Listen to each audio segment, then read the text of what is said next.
दोस्तों, प्रतीक जी बताते हैं कि एक बार मैं बनारस से धनबाद एक्सप्रेस ट्रेन से यात्रा कर रहा था। मुझे S7 बोगी में 78 नंबर वाली सीट मिली थी। रात के करीब 10:30 बजे ट्रेन आने वाली थी, पर किसी वजह से ट्रेन समय पर नहीं आ पाई। तभी मैं प्लेटफार्म पर बैठे अपने ट्रेन के आने का इंतजार करने लगा। रात के 12 बज गए, पर फिर भी ट्रेन आने की कोई खबर तक नहीं मिली। 12:30 बजे ट्रेन की अनाउंसमेंट की गई कि बनारस से धनबाद जाने वाली ट्रेन प्लेटफार्म नंबर 2 पर 12:45 पर आ रही है। तभी मैंने झट से अपना बैग उठाया और मैं भागा भागा 2 नंबर प्लेटफार्म पर पहुंचा। ट्रेन आके प्लेटफार्म पर लगी और मैं अपनी सीट पर जाकर लेट गया। और मैं प्लेटफार्म पर बैठे बैठे थक भी चुका था, इसलिए मुझे नींद आ रही थी। मेरी कंपार्टमेंट की सारी लाइट स्विच ऑफ थी। बगल की तीसरे कंपार्टमेंट के रास्ते की लाइट अभी भी जली हुई थी, जिससे थोड़ी बहुत रोशनी मेरे कंपार्टमेंट में भी आ रही थी। तभी मैंने गहरी सांस ली और मैं आराम से सो गया। फिर जब रात के 2 बजे मेरी नींद खुली, तभी मुझे एहसास हुआ कोई मेरे पैर के पास बैठा हुआ है। मैंने जैसे तैसे अपनी नज़र पैर के पास घुमाई तो मैंने देखा कि वहां पर एक 4 से 5 साल का छोटा बच्चा बैठा है। मैंने उस बच्चे से धीरे से पूछा, अरे बाबू, तुम यहाँ पर क्या कर रहे हो और तुम्हारे मम्मी पापा कहाँ पर हैं? तभी उसने अपना सर उठाया और बोला, भैया मुझे डर लग रहा है, थोड़ी देर में आपके पास बैठ जाऊं? मैं तो इतने छोटे बच्चे को अकेला इतनी रात में देखकर एकदम से हैरान हो गया था। फिर भी मैंने अपनी सीट पर उसे थोड़ी जगह दे दी और कहा, तुम यहीं सो जाओ। दरअसल मेरी सीट बाथरूम के पास थी, इसलिए मैंने सोचा कोई इंसान अपने बच्चे को यहीं बिठाकर बाथरूम चला गया हो। और मैं उसके माता पिता के आने का अब इंतजार करने लगा। काफी देर हो गई, पर उसके माता पिता नहीं आए और मेरी आंखें लग गई। फिर कुछ देर के बाद गाड़ी झटके के साथ रुकी और मेरी नींद खुल गई। खिड़की के बाहर झांका तो खुला एरिया था और थोड़ी दूर पर झाड़ियां थी। फिर मैंने अपने पैर के पास देखा तो वो बच्चा गायब था और मैं उठकर अपनी सीट पर बैठ गया और उसे ढूंढने लगा। अचानक से मेरी नज़र गेट के पास गई तो मैंने देखा कि वो लड़का गेट पर खड़ा है और मैं जैसे उसे बुलाने उसके पास गया तो वो लड़का गेट से कूद गया। मुझे आश्चर्य हुआ और मैं जैसे उसे वापस लाने के लिए नीचे उतरा तो वो वहां से गायब हो गया। सभी यात्री गहरी नींद में सो रहे थे और मुझे अपनी आंखों पर यकीन ही नहीं हुआ और मैंने इधर उधर सभी जगह देखा, पर वो लड़का कहीं नहीं दिखा। चांदनी रात थी और मैं उसे बिल्कुल साफ साफ देख सकता था। तभी मैंने देखा कि वो थोड़ी दूर पर एक ट्रैक पर खड़ा है। मैंने उससे कहा, अरे बाबू, उधर मत जाओ, ट्रेन चलने वाली है। पर उसने मेरी एक भी ना सुनी। फिर मैं उसकी तरफ दौड़ा तो मैंने सोचा पहले उसे उठाकर सीट पर लेकर आता हूँ, फिर उसे डांटूंगा। तभी वो फिर से गायब हो गया। अब मैं झाड़ी के पास पहुंच गया था। तभी मैंने ट्रेन की तरफ देखा कि ट्रेन है या नहीं। ट्रेन अभी भी खड़ी थी। हाँ, उस दिन ट्रेन लगभग 1 घंटे के लिए वहां पर रुकी हुई थी। फिर जब मैंने अपने पीछे झाड़ी की तरफ देखा तो कोई औरत मेरे सामने खड़ी थी जो मेरे से भी लंबी थी।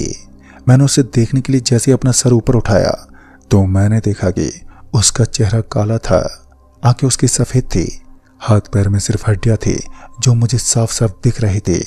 वो धरती से 1 फीट ऊंची खड़ी थी और उसके पैर पीछे की तरफ मुड़े हुए थे। तभी वो औरत मुझे एकटक घूरने लगी, जिसे देखकर मेरी तो जान ही निकल गई। अब मैंने चीखना चाहा, पर मेरे मुंह से आवाज ही नहीं निकली। फिर मैं थोड़ी देर के बाद वहीं पर नीचे गिर पड़ा और मुझे लगा कि कोई मुझे मेरे पैरों से खींच रहा है। मुझे थोड़ा थोड़ा एहसास हो रहा था कि वो औरत मुझे घसीटकर झाड़ू की तरफ लेकर जा रही थी। फिर मैंने सीटी की आवाज़ सुनी जो पहले धीमी थी और फिर जैसे कोई मेरे पास पहुंचा तो आवाज़ बढ़ गई और अचानक से मैंने महसूस किया जो मेरे हाथ पकड़े मुझे घसीट रही थी कि अब वो वहां से गायब हो चुकी है।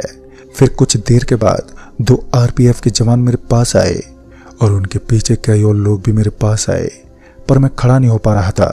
तभी उन्होंने मुझे उठाया और ट्रेन में ले गए।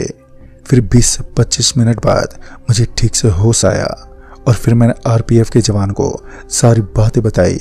फिर उन्होंने कहा कि मुझे किसी ने झाड़ी के पास हवा में जाते देखा और RPF के जवान को बताया।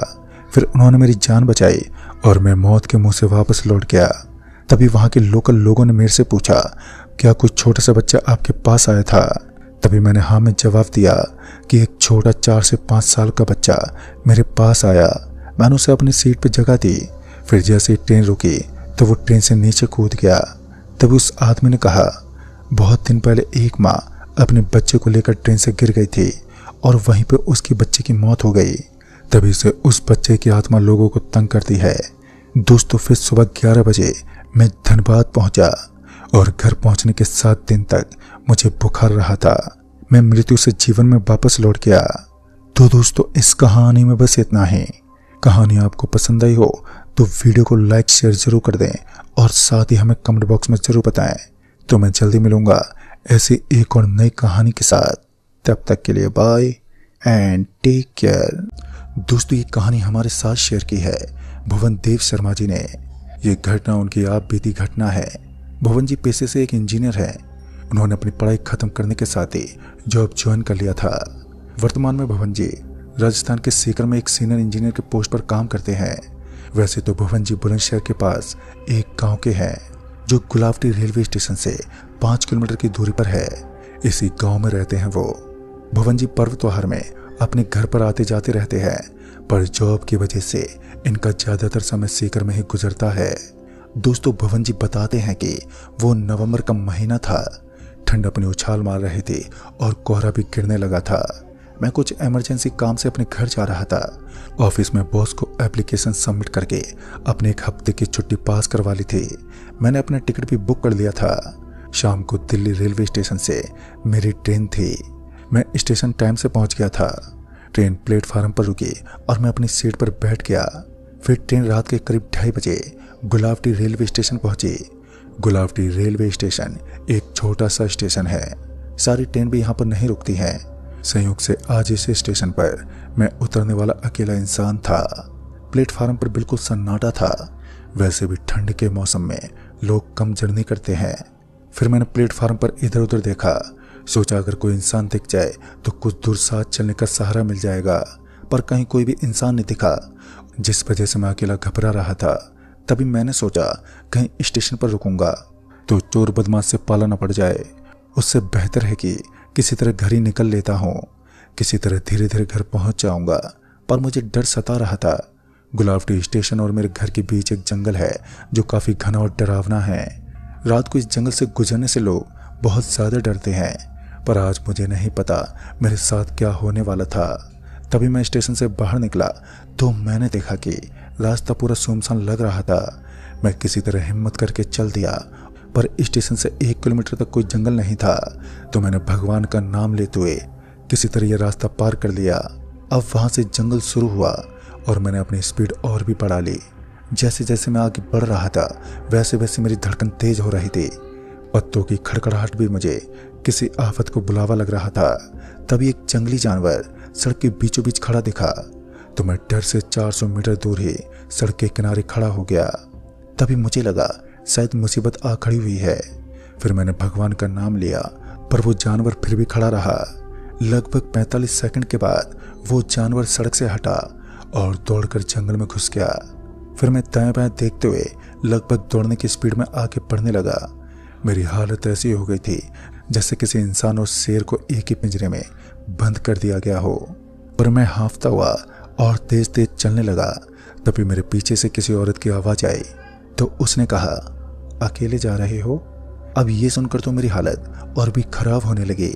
मैं बता नहीं सकता, बस ये समझ लो मैं बस जान बचाते हुए भाग रहा था। मुश्किल से 10 कदम बढ़ा ही था कि तभी फिर से उसी औरत की आवाज आई। तभी मैं घबराते हुए बोला, कौन है भाई? और फिर मैं डरते पीछे मुड़ने की गलती कर बैठा। तभी मेरे पीछे एक औरत बिल्कुल सफेद साड़ी में जमीन से करीब 1.5 फीट ऊंची खड़ी थी। बस मेरे पीछे मुड़ते ही उसने मेरी गर्दन पकड़कर ऊपर उठाकर पटक दिया। फिर मैंने पलटी मारी और भागने की कोशिश की। तभी उसने मुझे उठाकर एक बार फिर पटक दिया। उस वक्त मेरा दिमाग बिल्कुल ब्लैंक हो गया था। मुझे समझ ही नहीं आ रहा था कि मैं करूं तो करूं क्या। फिर वो देखते ही देखते अब वो ठाके मारकर हंसने लगी। तभी मैं किसी तरह बजरंगबली का नाम लेते हुए बिना पीछे मुड़े हुए बहुत तेजी से भागने लगा। भागते भागते मुझे पीछे से किसी गाड़ी की लाइट चमकती दिखी, पर मेरी हिम्मत नहीं हो रही थी कि मैं उन्हें रोकने का इशारा करूं। तभी उस गाड़ी वाले ने मुझे दौड़ते हुए देख मेरे पास आकर गाड़ी रोकी। और मुझे तुरंत ही गाड़ी में बिठा लिया। पानी पीने के बाद मुझे थोड़ी शांति मिली। फिर मैंने रिलैक्स होकर अपनी कहानी उस भाई साहब को बताई। तभी उस ड्राइवर ने मुझे रात को अकेले चलने से मना किया और उन्होंने कहा इस जंगल में एक चुड़ैल रहती है, पर लोग यकीन नहीं करते। पर जब लोगों का उससे सामना होता है तभी वो यकीन करते हैं। पर उस रात उस भाई साहब ने किसी तरह मेरी जान बचा ली और मैं सही सलामत अपने घर पहुंचा। पर दोस्तों, इस घटना के बाद आज भी मैं उस रास्ते से रात को अकेले नहीं गुजरता। और हाँ, तभी से मुझे भूत प्रेत पर यकीन हो गया। तो दोस्तों, इस कहानी में बस इतना ही। कहानी आपको पसंद आई हो तो वीडियो को लाइक शेयर जरूर कर दें और साथ ही हमें कमेंट बॉक्स में जरूर बताएं। तो मैं जल्दी मिलूंगा ऐसी एक और नई कहानी के साथ। तब तक के लिए बाय एंड टेक केयर। दोस्तों, दीपेन NH के बगल में गाड़ी ठीक करने का काम करता था। उसके पास रहने को घर नहीं था, इसलिए वो अपनी दुकान में ही रहता था। उसका दुकान गांव से कुछ दूरी पर था। गाड़ी की कारीगरी करके किसी तरह अपना गुजारा करता था। एक घटना जो दीपेन के साथ घटी तो मेरा भी दिल दहल गया। गर्मियों का मौसम था। दीपेन रात का खाना बना के और खाना खा के अपनी दुकान में सो गया।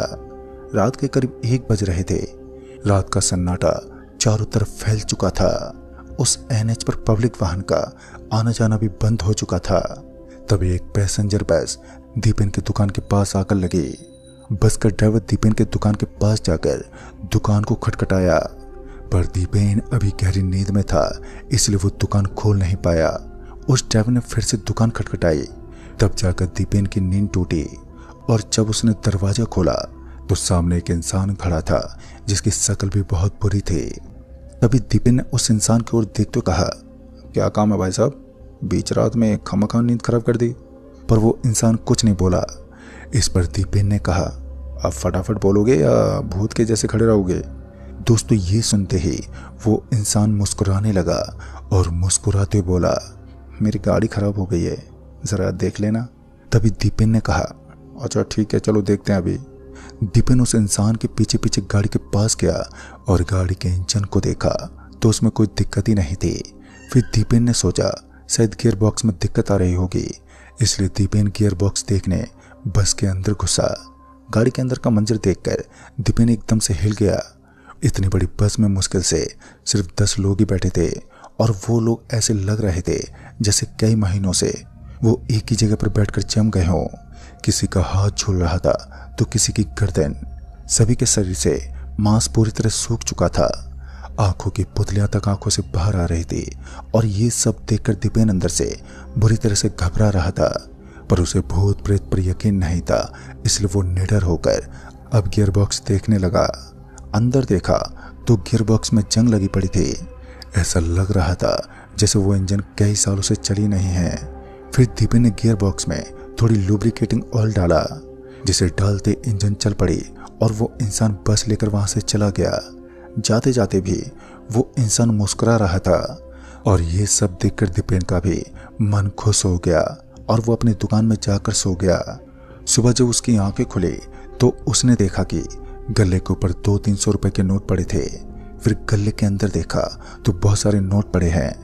दीपेन को कुछ समझ नहीं आया और उसने सोचा रातों रात में ये चमत्कार कैसे हुआ। फिर उसने दिन भर कोई काम नहीं किया और यही सोचता रहा, अब इस पैसे का वो करे तो करे क्या। दीपेन की शौक की बात करूं तो उसे कोल्ड ड्रिंक बहुत पसंद थी, पर शराब नहीं पीता था वो, इसलिए वो गले से कुछ पैसे लेकर दिन भर जमकर कोल्ड ड्रिंक पी और अपने पसंद का खाना भी खाया। अब मौज मस्ती करते करते रात होने को आई और वो खाना खाकर सो गया। रात के ठीक उसी समय फिर से उस ड्राइवर ने दीपेन की दुकान में दस्तक दी, पर दीपेन आज सोया नहीं था। तभी उसने दुकान खोली तो उसने देखा कि फिर से वही इंसान खड़ा है। अब उसे समझ नहीं आया कि आखिर क्यों ये इंसान फिर से यहाँ पर आ गया, और ये वो सोच ही रहा था कि वो इंसान फिर से दीपेन को देखकर मुस्कुराने लगा। पर दीपेन उसकी हरकत देखकर उससे चिढ़ रहा था, पर फिर भी वो इंसान मुस्कुराए जा रहा था। अब दीपेन अपने गुस्से पे काबू नहीं रख पाया और वो चिल्लाते बोला, क्या चाहिए तुम्हें, फिर से यहाँ क्यों आए हो। पर वो इंसान अभी भी मुस्कुराए जा रहा था। फिर उसने मुस्कुराते हुए कहा, मेरी बस खराब हो गई है, ठीक कर दो प्लीज। अब दीपेन के मन में ख्याल आया कि कल इसी का बस ठीक किया था। लगता है इसलिए मुझे ढेर सारे पैसे मिले थे। अगर मैंने फिर से इसकी बस ठीक कर दी तो मुझे फिर से बहुत सारे पैसे मिल जाएंगे और फिर मैं ये सब काम छोड़ दूंगा और अपने गांव चला जाऊंगा। दोस्तों, ये सब सोचकर दीपेन उस इंसान के साथ बस के पास गया। फिर से पहले उसने इंजन को चेक किया तो उसमें कोई खराबी नहीं थी। इसके बाद दीपेन ने सोचा लगता है गड़बड़ी बस के अंदर ही है, और ये सोचकर बस के अंदर घुसा। अंदर का माहौल देखकर अब उसकी हालत खराब होने लगी। तभी उसने देखा कल रात जो इंसान सूखा पड़ा था वो सभी एक दूसरे का मांस नोच कर खा रहे थे। किसी के हाथ का मांस बाहर लटक रहा था तो किसी के चेहरे का मांस झूल रहा था। सभी के सभी खून से सने हुए थे। वो सभी मुस्कुरा रहे थे और दीपेन दिमाग से बहुत ही ज्यादा सातिर था। उसने बस के अंदर बिना कुछ छुए ही बस से निकल गया और वो गांव की तरफ भागने लगा।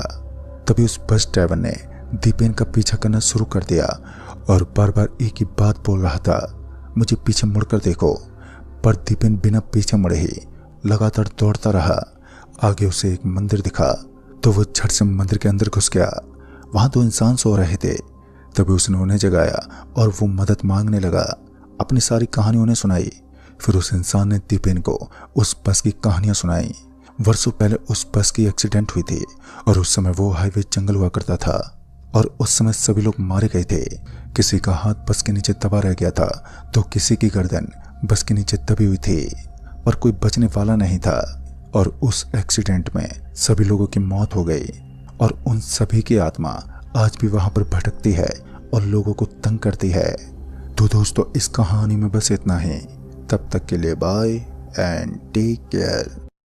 दोस्तों, ऋषभ ने अभी 12th क्लास पास ही किया था और उसने एक कॉम्पिटिटिव एग्जाम की परीक्षा भी दी। रिजल्ट आए और उसका एडमिशन एक कॉलेज में हो गया। ऋषभ कॉलेज जाने के लिए बहुत ही एक्साइटेड था। उसके कॉलेज ज्वाइन करने की डेट भी आ गई। ऋषभ अपने पेरेंट्स के साथ कॉलेज में पहुंचा। उसे रहने के लिए हॉस्टल के ब्लॉक डी में एक कमरा अलॉट किया गया। ऋषभ को उसके पेरेंट्स कॉलेज छोड़कर वापस अपने घर आ गए। आज ऋषभ का पहला दिन था उस कॉलेज में और ऋषभ को कॉलेज के सारे रूल्स बता दिए गए और साथ ही उसे पेपर में भी लिखे हुए सारे रूल्स एंड रेगुलेशंस दे दिए गए। दोस्तों, ऋषभ को जो हॉस्टल अलॉट किया गया था उस हॉस्टल के पीछे एक खंडर जैसी पुरानी बिल्डिंग थी जो बीते कई सालों से बंद पड़ी थी। उस बिल्डिंग की कंडीशन बहुत ही जर्जर थी। ब्लॉक डी हॉस्टल के जो भी वार्डन होते थे उनको कॉलेज की तरफ से ये सुझाव दिया जाता था कि हॉस्टल डी में रहने वाले छात्र को समय समय पर सूचित करते रहें कि वो रात के वक्त कभी भी अपने पीछे का दरवाजा ना खोलें और ना ही खिड़की से झांकने की गलती करें। पर उसकी वजह किसी को बताया नहीं जाता था। पर ऋषभ को जो रूम अलॉट किया गया था उस रूम में 2 और स्टूडेंट रहते थे जिनका नाम सिद्धू और प्रणव था। ऋषभ के कॉलेज की क्लास शुरू हो गई और अब वो अच्छे तरीके से अपनी क्लास कर रहा था। उसकी पढ़ाई भी अच्छी चल रही थी। तभी उसे अपने क्लास की एक लड़की जिसका नाम आकांक्षा था उससे उसे प्यार हो गया। अब ऋषभ एक दूसरे से मोबाइल फोन पर घंटों तक बातें करने लगे। आज की शाम कॉलेज में नए स्टूडेंट के लिए फ्रेशर्स पार्टी ऑर्गेनाइज किया गया था। शाम के 6 बजे से प्रोग्राम शुरू हो गया। सभी लोग इस प्रोग्राम को एंजॉय कर रहे थे, पर आज ऋषभ और आकांक्षा दोनों ने प्लान किया था कि आज वो देर रात तक बातें करेंगे। अब रात हुई और ऋषभ आकांक्षा के साथ फोन पर लग गया। रात के करीब 12:30 बज गए थे। तभी सिद्धू ने कहा, अरे ऋषभ भाई, सोने दो यार, नींद आ रही है, मुझे डिस्टर्ब हो रहा है, तुम बाहर बात कर लो। इतना सुनते ही ऋषभ ने गलती से अपने रूम के पीछे का दरवाजा खोल लिया और बालकनी में खड़े होकर वो आकांक्षा से बातें करने लगा। उसे अपने वार्डन की बात भी ध्यान में नहीं रही और एक्साइटमेंट में ऋषभ बहुत ही बड़ी गलती कर बैठा। जब ऋषभ की नजर बालकनी के सामने की बिल्डिंग पर गई तो उस बिल्डिंग में लाइट जल रही थी, जबकि दिन में ये बिल्डिंग बहुत ही एकांत और डरावनी लगती है। उस बिल्डिंग में कुछ लोग लकड़ी का काम कर रहे थे। जब ऋषभ ने उस काम करने वाले मजदूर को देखा और उनसे नजरें मिलाई तो वो सभी मजदूर ऋषभ को घूरकर अब देखने लगे। ऋषभ को कुछ भी समझ नहीं आया और वो आकांक्षा से बात करने की धुन में ये भी भूल गया कि उसे पीछे का दरवाजा खोलने से मना किया गया था। अब वो सारे मजदूर ऋषभ को अपने पास बुलाने लगे, पर ऋषभ ने उनकी बातों को नजरअंदाज कर दिया। अब काफी रात हो चुकी थी। ऋषभ अपने कमरे के पीछे का दरवाजा बंद करके आराम से सो गया, पर यह बात उसने किसी से शेयर नहीं की। दिन भर उसने कॉलेज की और शाम के वक्त फिर से उसने आकांक्षा से बात करने का प्लान किया। रात का खाना खाकर ऋषभ फिर से आकांक्षा से बात करने लगा और बातें करते करते उसने पीछे का दरवाजा खोला और फिर से बालकनी में जाकर आकांक्षा से बातें करने लगा। फिर एक बार उसकी नजरें बालकनी के सामने वाली बिल्डिंग पर पड़ी, पर आज जो उसने देखा वो देखकर तो वो हैरान हो गया। उसने देखा कि उसके सारे कपड़े और कॉलेज यूनिफॉर्म उसी बिल्डिंग के बालकनी में टंगे हुए थे और वो सभी मजदूर फिर से इसे घूर रहे थे। कपड़े की तरफ इशारा करते हुए वो ऋषभ को बुला रहे थे। ऋषभ को कुछ भी समझ नहीं आया और अब रात के करीब 1 बज चुके थे। तभी ऋषभ ने सोचा, अगर यूनिफॉर्म नहीं मिली तो कल कॉलेज कैसे जाऊंगा। और ये सब सोचते हुए ऋषभ को इस बात का जरा सा भी ख्याल नहीं रहा कि उसे पीछे का दरवाजा खोलने से मना किया गया है। उसने आकांक्षा को कहा, अच्छा यार मैं फोन रखता हूँ, कुछ काम आ गया है, काम खत्म करके फिर कॉल करता हूँ। दोस्तों ये कहते उसने सिद्धू और प्रणव को जगाया और तीनों दोस्त एक बार फिर से वही गलती कर बैठे जो उन्हें नहीं करनी चाहिए थी। तीनों के तीनों दोस्त बिल्डिंग से उतरकर पीछे का दरवाजा खोलने लगे और उसी खंडर वाली बिल्डिंग में कपड़े लेने चले गए। खंडर वाली बिल्डिंग का दरवाजा अपने आप ही खुल रहा था और वो बंद भी हो रहा था। तभी तीनों दोस्तों ने उस बिल्डिंग में प्रवेश किया और सीधे ऊपर रूम में चले गए। नीचे का दरवाजा अपने आप ही जोर की आवाज के साथ बंद हो गया और यह आवाज उनके कान तक पहुंची, पर उन लोगों ने इस पर ध्यान नहीं दिया। अब तीनों दोस्तों का सामना उन सभी मजदूर से हुआ जो इन्हें इशारा कर रहे थे। तभी प्रणव की नजर उन मजदूर के पैरों पर गई तो उसके पैरों तले जमीन ही खिसक गई। उनके पैर पीछे की तरफ मुड़े हुए थे और पैर में कोई मांस भी नहीं था।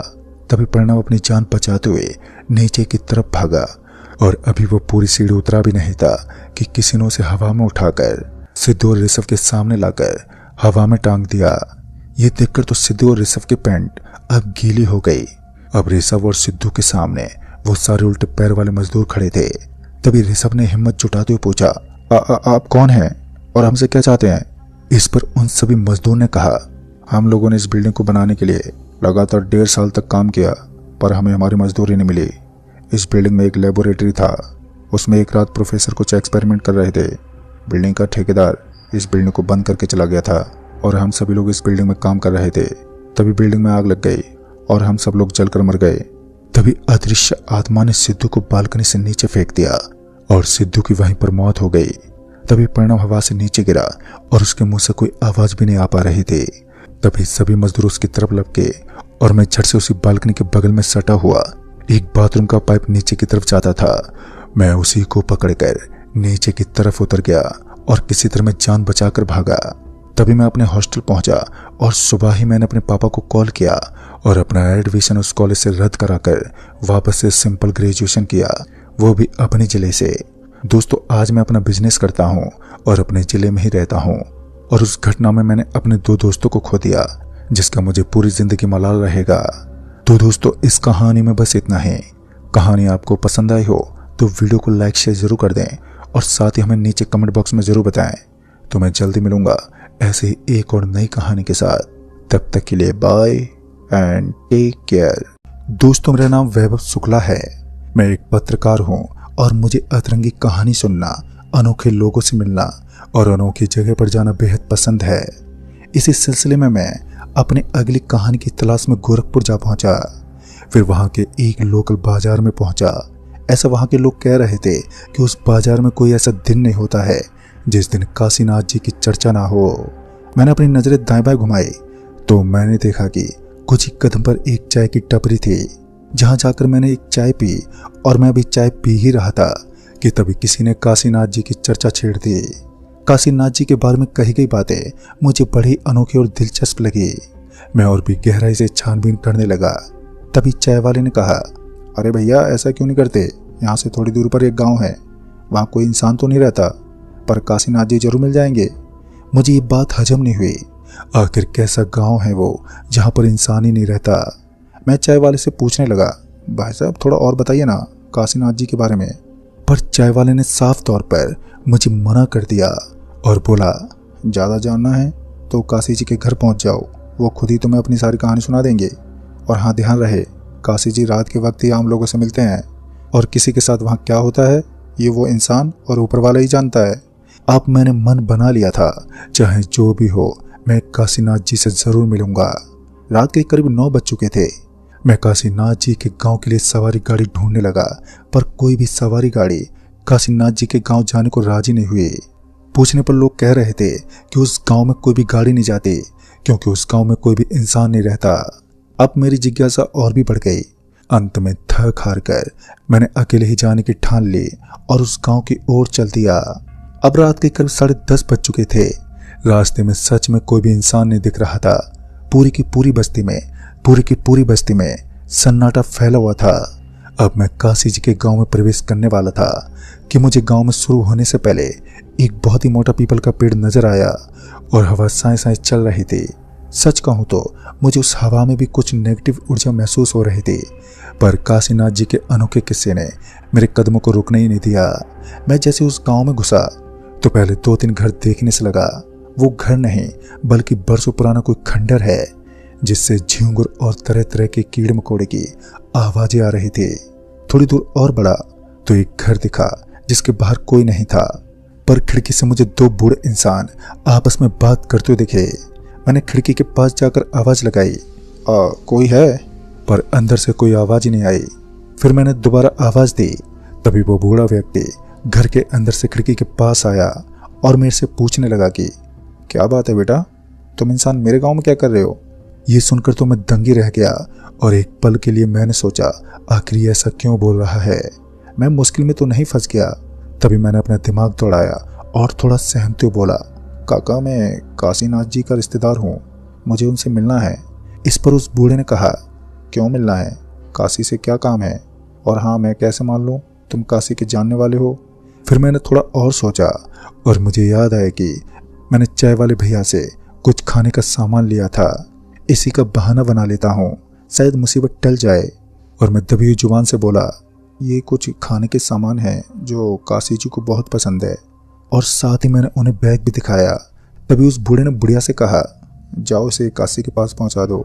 हल्का हल्का अंधेरा था, जिस कारण मुझे साफ साफ कुछ दिख भी नहीं रहा था। तभी बुढ़िया ने गांव के किनारे पर मुझे छोड़ दिया और कुछ भी नहीं बोला। तभी एक झोपड़ी की तरफ इशारा किया। मैं उस झोपड़ी की तरफ बढ़ गया और झोपड़ी के अंदर देखा तो बिल्कुल मेरे जैसा तगड़े शरीर वाला एक इंसान खाट पर लेटा हुआ था।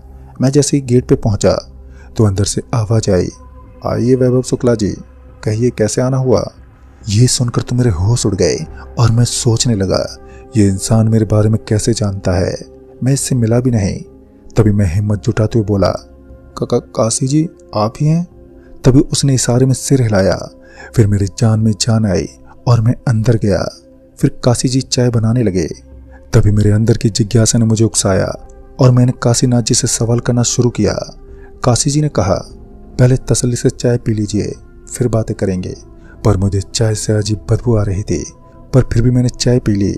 अब काशीनाथ जी सवाल जवाब के लिए तैयार थे। तभी काशीनाथ जी ने बात करने से पहले मुझे एक चेतावनी भी दी। मुझसे कहा कि आप सुबह सूरज की किरण दिखने से पहले ही यहाँ से निकल जाएंगे। अगर आपने किसी भी कीमत पर सूरज की किरण देख ली तो फिर आपके साथ क्या होगा ये सिर्फ वो बुढ़िया ही जानती है, जो इस गांव में घुसने के बाद 2-3 घर छोड़कर रहती है। उस बुढ़िया के अलावा कोई भी इसका उपाय नहीं जानता। मैंने सबसे पहला सवाल काशीनाथ जी से पूछा, आप इस गांव में कैसे आए? काशीनाथ जी बड़ी दर्द भरी आवाज में बोले, बड़ी ही लंबी कहानी है शुक्ला जी। तभी मैंने कहा, पूरी रात पड़ी है अपने पास, आप तसल्ली से सुनाइए। फिर काशीनाथ जी ने जो बताया उसने मेरे दिमाग को हिला दिया। काशीनाथ जी बचपन से ही बहुत निडर और बलवान थे। महज 7 साल की उम्र से वो अपने पिता के काम में हाथ बटाने लगे। उनके पिताजी करीब 20 बीघे की जमीन खेती करते थे। गांव के लोग कोई हिम्मत भरा काम के लिए काशीनाथ जी को अपने साथ ले जाते थे। उनके व्यक्तित्व में ऐसी निखार थी कि कोई भी उस पर हावी नहीं हो सकता था। हुआ ऐसा कि एक बार काशी जी अपने दोस्त बब्बू के साथ रात के करीब 12:30 बजे बाजार से आ रहे थे। उनके गांव में घुसने के 500 मीटर पहले ही एक घना पीपल का पेड़ है और वहीं पर एक कुआं भी है। पीपल के पास पहुंचते ही बब्बू को लगा कि उसके कंधे पर हाथ रखा है। उसने तुरंत ही डर कर उसका हाथ झटक दिया। ये देखकर काशीनाथ जी हैरान हो गए। तभी उन्होंने बब्बू से पूछा, अरे बब्बू क्या हो गया? तभी बब्बू ने जवाब देते हुए कहा, अरे भाई मुझे लगा किसी ने मेरे कंधे पर हाथ रखा। काशीनाथ जी उसका मजाक उड़ाते बोले, अरे यहाँ पर कोई भूत है क्या? तभी बब्बू ने काशी जी से कहा, आपके पीछे ये सफ़ेद साड़ी वाली औरत कौन है और क्या कर रही है ये? तभी काशी जी ने कहा, कौन सी औरत? तभी काशी जी ने इधर उधर देखा और बोला, पागल मत बनाओ बब्बू, चुपचाप घर चलो। पर काशी जी को उस रात कुछ भी नहीं दिखा और उस रात से वो औरत काशी जी के साथ ही है। ऐसे एक बार फिर काशीनाथ जी अपने गांव के लोगों के साथ एक खंडर जैसी पुरानी बिल्डिंग में घूमने गए और उनके गांव वाले रत्नेश जी को लेकर बब्बू भाई खंडर के स्टोर रूम में घुसे। जैसे वो अंदर गए, दरवाजा अपने आप ही बंद हो गया। तभी किसी ने रत्नेश के कान में कुछ कहा। फिर रत्नेश जी ने सोचा, शायद बब्बू जी ने कुछ कहा है। फिर रत्नेश ने बब्बू भाई से बोला, क्या कहा आपने? मैं सुन नहीं पाया, फिर से बोलो। बब्बू जी रत्नेश से करीब 5 फीट की दूरी पर खड़े थे। तभी बब्बू जी ने कहा, अरे यार, मैंने तो तुमसे कुछ नहीं कहा। तभी उसी औरत ने जो बब्बू जी को पीपल के पेड़ के पास दिखी थी, उसने स्टोर रूम की खिड़की से रत्नेश को बाहर की तरफ खींच लिया। ये देखते बब्बू जी कांपने लगे और चिल्लाते बाहर भागे। भागते दौड़ के गांव के और लोगों को ये बात बताई। फिर काशी जी और गांव वाले लोग भी स्टोर रूम में आ गए। पर अब रत्नेश वहां से गायब हो चुका था और रत्नेश फिर दोबारा कभी नहीं आया। ये बात गांव में आग की तरह फैल गई और लोग काशीनाथ जी को नापसंद करने लगे। इस हादसे के बाद से बब्बू को यह एहसास हो गया था कि काशीनाथ जी जहां भी जाते हैं कि वो चुड़ैल उनके साथ ही जाती है और हो ना हो इन सभी हादसों के जिम्मेदार सिर्फ काशी जी ही हैं, जिसके चलते गांव वालों की मीटिंग हुई और काशीनाथ जी को गांव से निकाल दिया गया। काशीनाथ जी उदास मन से रात के करीब 11 बजे छुपकर गांव को छोड़कर जा रहे थे कि तभी उसी पीपल के पेड़ के नीचे किसी ने उनका सामान नीचे झटक दिया। ये देखकर काशी जी घबरा गए और सामान उठाने के लिए जैसे नीचे झुके, तभी किसी ने पीछे से उनके कंधे पर अपना हाथ रखा। काशी जी एकदम से घबरा कर बोले, कौन है? मैंने तुम्हारा क्या बिगाड़ा है? मेरा सामान क्यों गिरा रहे हो? और तभी एक बेहतरीन खुशबू काशी जी के नाक तक पहुंची। काशी जी ने जैसे अपना सर ऊपर उठाया, तभी एक खूबसूरत औरत सफेद साड़ी में काशी जी के सामने खड़ी थी। तभी उस औरत की नजर मिलते ही काशी जी वहीं बेहोश हो गए। जब उन्हें होश आया तो वो उसी गांव की उसी झोंपड़ी में सो रहे थे जहां पर वो आज रह रहे हैं। दोस्तों, काशीनाथ जी की ये बात सुनकर उन्होंने मुझे आगे बताया कि अब मैं इस गांव को छोड़कर कहीं नहीं जा सकता। जब तक जीऊंगा मैं यहीं पर जीऊंगा। और ये सुनते ही मेरी नज़र चाय वाले बर्तन पर गई और वो सूरज की रोशनी पड़ते ही वो चमक रहा था। जब मैंने काशीनाथ जी को बर्तन की ओर इशारा किया तो वो अपना सर पकड़कर बैठ गए। तभी मुझे ध्यान आया कि अब सुबह हो चुकी है, जबकि मुझे सुबह होने से ही पहले यहाँ से निकल जाना चाहिए था। तो दोस्तों, इस कहानी में आगे क्या हुआ ये जानने के लिए देखना न भूले इस कहानी का अगला पार्ट। तब तक के लिए बाय एंड टेक केयर।